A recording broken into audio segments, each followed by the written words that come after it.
Hello बच्चों, let's see this question. What is Wurtz reaction? Give an example of reaction in support of your answer. बहुत ही straight forward सा question है. आपसे पूछा जा रहा है कि उर्ज रिएक्शन क्या है और आपको उस अपने मतलब जो भी आप आंसर दोगे उसके सपोर्ट में आपको एक एग्जाम्पल देना है. ठीक है, चलिए सॉल्व करते हैं इस क्वेश्चन को. और इस क्वेश्चन का की कॉन्सेप्ट क्या होने वाला है वो अब आपको बहुत ही ऑब्वियस लग रहा होगा कि की कॉन्सेप्ट इस क्वेश्चन का तो उर्ज रिएक्शन होने वाला है. Because in order to solve what is Wurtz reaction you need to know what is Wurtz reaction, right?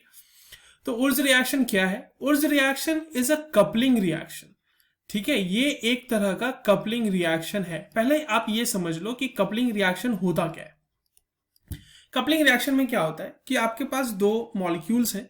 उन दो मॉलिक्यूल्स के एक एक फ्रैगमेंट मतलब एक एक हिस्से आपस में जुड़ के एक नया मॉलिक्यूल बना देंगे, एक नया कंपाउंड बना देंगे.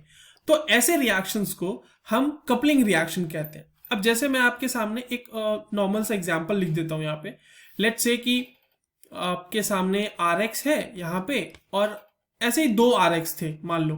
तो दो RX में क्या हुआ कि इसका R और इसका R आपस में जुड़ गया, एक एक फ्रैगमेंट दोनों का जुड़ गया और एक नया मॉलिक्यूल बना दिया R और R. अब देखो ये मैंने बिल्कुल रफली लिखा है यहाँ पे. ये एक्चुअल में रिएक्शन तो वो मैंने उर्ज रिएक्शन वाला ही लिखा है, बट ये होगा कैसे ये अभी हम आगे डिस्कस करेंगे. But in order to show आपको कि कपलिंग रिएक्शन कैसे होगी तो इसलिए मैंने आपको बता दिया कि इसका एक फ्रैगमेंट ये R वाला फ्रैगमेंट और इसका R वाला फ्रैगमेंट आपस में जुड़ के एक नया कंपाउंड बना देता है. तो Wurtz reaction is a coupling reaction. अब ये कपलिंग रिएक्शन है किसकी? तो ये है coupling reaction of alkyl halides. ठीक है, अल्काइल हैलाइड का रिएक्शन है ये. नाउ ये अल्काइल हैलाइड का रिएक्शन हो किसके प्रेजेंस में रहा है? तो ये हो रहा है in presence of sodium and dry ether. अब देखो ये हो गया complete definition for the Urja reaction.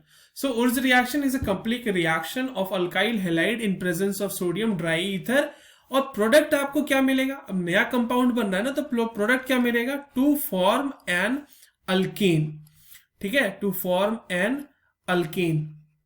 So this is Wurtz reaction.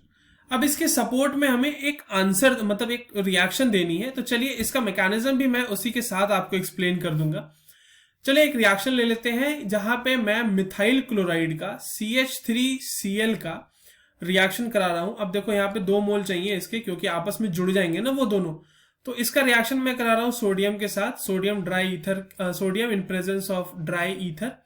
Dry ether basically आपको एक मीडियम प्रोवाइड करेगा रिएक्शन करने के लिए. इसके साथ ये रिएक्ट करके क्या बना देता है? जो मेजर प्रोडक्ट बनता है वो बनता है CH3 दैट इज ईथेन.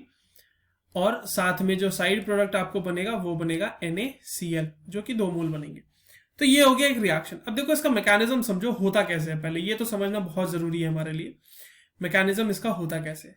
क्योंकि सोडियम एक मेटल है, इसकी आदत है कि ये इलेक्ट्रॉन दे देता है तुरंत. तो ये बना देगा सोडियम प्लस आयंस और इलेक्ट्रॉन दे देगा. अब आपके पास यहाँ पे जो मिथाइल क्लोराइड है ना, अब इसमें क्या होता है? ये इलेक्ट्रॉन, ये क्लोरीन जो है ये इलेक्ट्रॉन का भूखा है. इसको जितनी मतलब इसको इलेक्ट्रॉन दिखना चाहिए बस. तो ये इस इलेक्ट्रॉन का अटैक होता है इसके ऊपर. यहां पर होमोलिटिक फिजन होता है और यहां से आप देखो क्या बनेगा. यहां से बनेगा CH3 रेडिकल क्योंकि होमोलिटिक फिजन हुआ है. और साथ ही साथ Cl माइनस, जो Cl माइनस Na प्लस के साथ मिलके NaCl बना देगा. अब आपके पास जो ये CH3 रेडिकल है ये एक और इलेक्ट्रॉन जो रिएक्शन मिक्सचर में होगा उसको गेन करेगा और यहां से ये बनाएगा methyl carbon ion CH3 minus. Now this CH3 minus attacks over the another molecule of CH3Cl जहां पे ये इस पे अटैक करेगा और यहां से Cl माइनस बाहर निकल जाएगा. अब ये क्या बन जाएगा? यहां से CH3 this is your what? This is your ethane. ठीक है, ये हो गया हमारा ईथेन. फाइनली हमने देख लिया. अब देखो इसमें यही हुआ ना कि बेसिकली जो हमारे पास दो CH3Cl थे, इसको अगर मैं शॉर्ट फॉर्म में लिख दूं इस तरह से 2Na और यहाँ पे Cl CH3, तो यहां पर से क्या हुआ है इसमें कि ये वाला जो पोर्शन आपको दिख रहा है ये एलिमिनेट हो गया है 2NaCl बन के और जो CH3 वाला पोर्शन है वो आपस में अटैच हो गया है, तो ये क्या बना देगा, CH3 और plus 2NaCl. So yes, it is a coupling reaction which is carried out in the presence of sodium in dry ether to form an alkane. I hope you understood it well. All the very best.